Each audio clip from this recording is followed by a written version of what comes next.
अब उसमें next setting क्या है, वो कह रहा है जी कहीं पेज आउट ना हो जाए, चले गुजारा हो गया। क्या है जी, PR4616, ये कहाँ पे है, PR46, ये हमारा आ गया।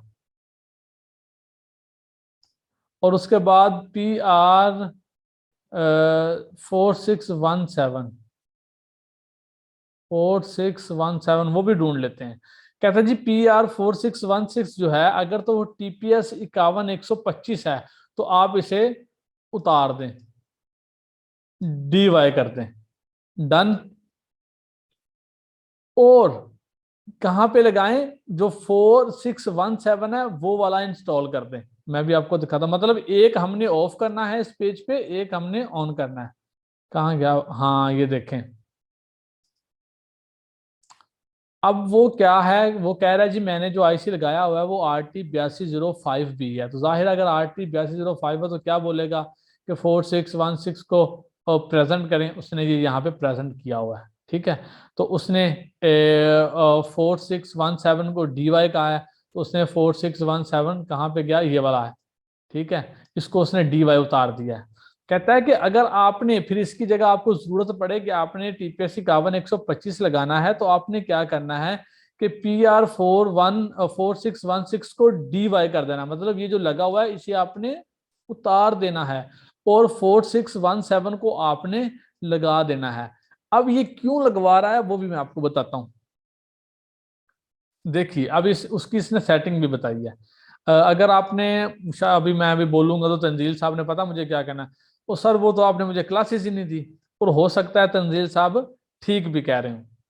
मैंने जो HP का मदरबोर्ड स्टडी करवाया था, उसमें मैंने एक बात बताई थी कि जो यहाँ पे हमें रेफरेंस यहाँ पे मिलता है ना, अल्लाह आपका भला करे, टाइम ऑन सिलेक्ट, इसने ये फ्रीक्वेंसी जो है ना वो जनरेट करवानी होती है कि 5 वोल्ट और 3 वोल्ट को स्विचिंग के हवाले से कितनी स्विचिंग होनी चाहिए। अब वो जो फ्रीक्वेंसी कितनी जनरेट करवानी है वो इसके इनपुट में मिलने वाले वोल्ट से मिलेगा। V रेफरेंस से आपको मालूम है 2 वोल्ट मिलेंगे। अब यहाँ पे 3.3 वोल्ट जो है, यहाँ से DY ये मिलेंगे। अब कह रहा है जी ये उतार दें और ये लगा दें। अगर हम यही उतार के 1 वोल्ट ज्यादा यहाँ पे इंजेक्ट कर देंगे तो इसकी टाइम ऑन सिलेक्ट, मतलब इसकी फ्रीक्वेंसी पे असर पड़ेगा। वो कितना पड़ेगा, उसके लिए इसने नीचे फ्रीक्वेंसी का टेबल दिया हुआ है। सॉरी, अभी नीचे जाते हैं, यहाँ पे फ्रीक्वेंसी का टेबल दिया हुआ है। तो पहले कितनी किससे कनेक्टेड है, क्योंकि हमारा ये वाला आईसी प्रेजेंट है ना, तो कह रहा है जी उसमें फ्रीक्वेंसी उसने वी रेफर से कनेक्ट किया है। तो वी रेफर से वो कह रहा है जी चैनल 1 जो है वो 245 के HZ में जो है वो कन्वर्ट करवाएगा।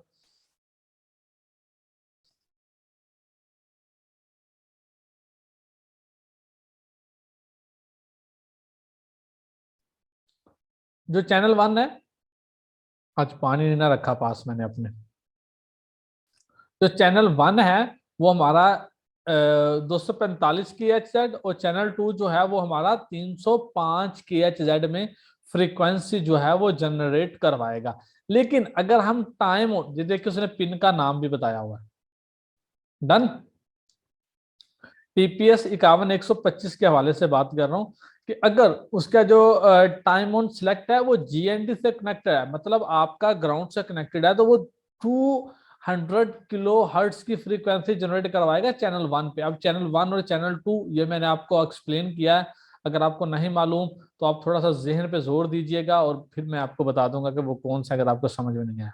ठीक है, तो अगर उसमें वी रेफर से कनेक्ट करते हैं तो उसकी फ्रीक्वेंसी जो है 245 से 350 के Z में चली जाएगी। लेकिन अगर हम वी रेज 3 से कनेक्ट करते हैं तो वो फ्रीक्वेंसी बढ़ के 300 के Z से 375 के Z तक चली जाएगी। और उसे हम वी रेज 5 से कनेक्ट करते हैं तो उसकी जो फ्रीक्वेंसी है वो 365 के Z, चैनल 1 और चैनल 2 पे 460 के Z फ्रीक्वेंसी जो है वो हमें मिलने स्टार्ट हो जाएगी। लेकिन अभी हमें एक बात और यहाँ पे सीखने को मिल गई है कि जो टी ऑन सिलेक्ट है इसके कितने आउट इनपुट हैं। तंजील साहब बोलिए इसके कितने इनपुट हमें मिले हैं यहाँ पे। 4 इनपुट है। 4 इनपुट है, GND, VREF, VREG 3 and VREG 5। सही साहब, आपको समझ आ रही है?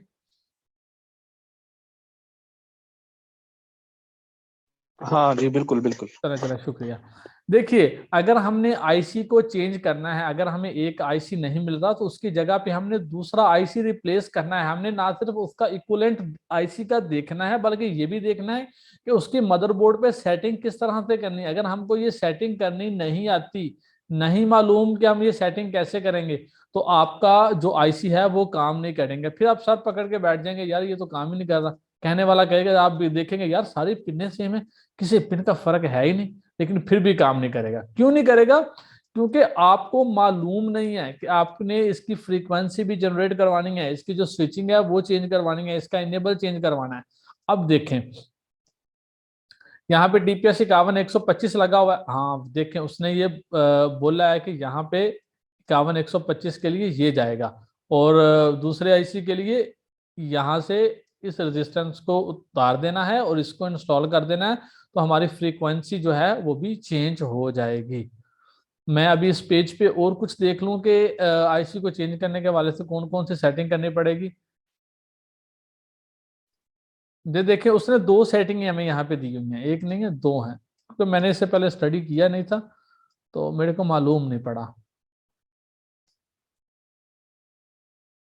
देखें, RT8205B के लिए उसने बोला है GND से कनेक्ट होगा 200 से 250, और यहाँ पे ये देखें 15 किलोहर्ट्ज का फर्क आ गया। तो थोड़ा बहुत फर्क है, लास्ट में बिल्कुल सेम है और सेकंड यहाँ पे थोड़ा सा डिफरेंस है। मतलब जैसे ही आप आईसी जो है वो इंस्टॉल करेंगे, आप उस लिहाज से उसकी सेटिंग कर देंगे, आपको वो सेटिंग उसने बता दी है मदरबोर्ड के ऊपर या स्कीमेटिक के ऊपर। तो आपको अगर इसमें कोई सवाल करना है तो अभी आप मुझसे सवाल कर सकते हैं। साजिद साहब, सवाल कीजिए अगर आपको कोई सवाल आता है। बस मुश्ताक में सिर्फ हर्ट्स का फर्क आ रहा है ना? हाँ जी, हाँ अगर जी। ज्यादा की है तो उस पे तो फिर कम का लगेगा, तो कम है तो ज्यादा हर्ट्स की लगेगी, हम्म। ज्यादा हर्ट्स हो जाएंगे उसके डिस्टेंस लगाने से। हाँ जी, फ्रीक्वेंसी में फर्क आ जाएगा। ये ओनली फ्रीक्वेंसी में फर्क नहीं, ऑल ओवर आपकी जो स्विचिंग होती है ना उसमें फर्क आ जाता है। जो आपके PWM मॉसफेट काम कर रहे हैं ना, उनकी स्विचिंग में फर्क आ जाता है। जी साजिद साहब, और कुछ आप जानना चाहेंगे कि आपको मालूम चला कि नहीं? हाँ, लेकिन इसमें ना ये मैंने देखा निक टोकन जो है, वो जरा वो क्या चीज होती है वो मैंने उससे ना मैंने काफी प्रॉब्लम जो है वो सॉल्व की है। निक टोकन से हैंगिंग की प्रॉब्लम, विंडो नहीं होनी, तो उसकी जगह मैं 333 का कैपेसिटर लगा देता हूँ ना। हाँ जी, हाँ हाँ, वो आती हैं वो। ये जो बहुत बड़ी प्रॉब्लम्स हैं वो मोस्टली तो शिबा में आती हैं इस तरह की। तो वो अभी हम वहां पे पहुंचे नहीं है ना, वो तो हम कोर के सेक्शन में स्टडी करेंगे। आप कोर भी काम करते हैं ना उसमें, तो कोर के सेक्शन में हम स्टडी करेंगे। अभी तो हमारी 3 वोल्ट 5 वोल्ट की आईसी चल रही है ना, तो इनशाला आई होप कि ये जो आईसी है आपको बहुत हद तक क्लियर हो गई होगी। आप में से कोई ऐसा है जो ये कहे कि अगर 5 वोल्ट और 3 वोल्ट की आईसी हाँ की हाँ, टेस्टिंग नहीं में ये मुझे। मैंने देखा निक टोकन लिखा हुआ था। हाँ जी। ये सामने निक टोकन लिखा हुआ था इस आईसी के पास, तो इसमें लिखा हुआ था ना, तो इस वजह से याद पड़ा मुझे। हाँ हाँ, वो कोई नहीं, हम वैसे मुझे दिखा नहीं है। खैर वो इंशाल्लाह बड़ा प्रॉपरली हम स्टडी करेंगे कोर के सेक्शन में। कोर का जो सेक्शन है वो बड़ा इंपॉर्टेंट सेक्शन है। उसमें बहुत सी कंफ्यूजन है और बहुत कुछ, जिस तरह तंजील साहब ने बोला था ना कि ये पिछली क्लास में कि आज तो सब कुछ नया सीखने को मिला है, तो वो कोर का आईसी भी कुछ इस तरह से ही होने वाला है। ठीक है। अच्छा जी, अगर सही। तो आप जो इसके फाइव बाद वोल्ट और होगी कोर की आईसी। अभी अभी अभी म्यूट करें जरा, मेरी सुन लें। अगर आप को आई 5 वोल्ट और 3 वोल्ट की आईसी में कोई प्रॉब्लम आती है, तो आप इंशाल्लाह आप उसे रिजोल्व कर लेंगे ना। उसकी शॉर्टेज वगैरह किस तरह से निकालनी है, इसकी इनपुट किस तरह से चेक करना है, इसके आउटपुट किस तरह से चेक करने हैं। कोई आप में से ऐसा है जो ये कहे नहीं मुझे मालूम नहीं है, किसी पिन पे कन्फ्यूजन है किसी सेक्शन में, तो अभी मुझे से डिस्कस कर लिया। आई होप कि आपको अब समझ आ गई होगी, क्योंकि मैंने आपको तकरीबन 7 5 3 तकरीबन अप्रोक्स 5 से 6 ऐसी स्टडी करवा दी है। बताएगा मुझे कोई किसी को कंफ्यूजन है 5 वोल्ट और 3 वोल्ट की आईसी में? अच्छा मुश्ताक भाई, आपने ये पिछली क्लास में बताया था 3 वोल्ट 5 वोल्ट की, कि ये जो पी गुड जो पेन है ये सबसे लास्ट पेन होती है, इस पे आके चेक कर लिया अगर वोल्टेज आ रहे हैं तो इसका मतलब है 3-5 की आईसी जो ये सही वर्क कर रही है प्रॉपर। ये बात है।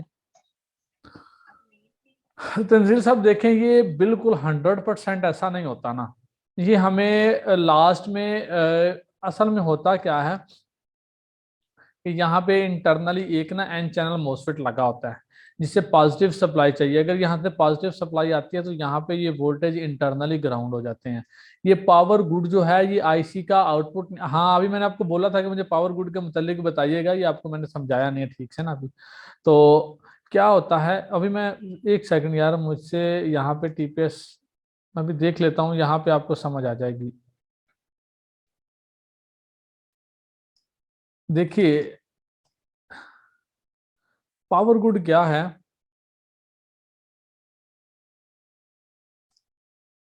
पावर गुड यहाँ पे एक एन चैनल मोसफेट लगा हुआ है जिसपे जैसे ही पॉजिटिव सप्लाई आएगी तो यहाँ पे ये जो पिन है यहाँ से नीचे ग्राउंड से कनेक्ट हो जाएगी।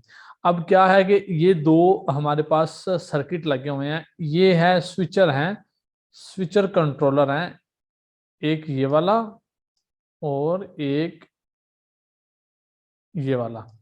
अब जब इन दोनों में प्रॉपरली इनपुट्स मिल जाएंगे, इसके आउटपुट भी प्रॉपरली आउटपुट में मिल जाएंगे, तो क्या होगा कि यहाँ पे एक दो सिग्नल यहाँ से आएंगे, यहाँ से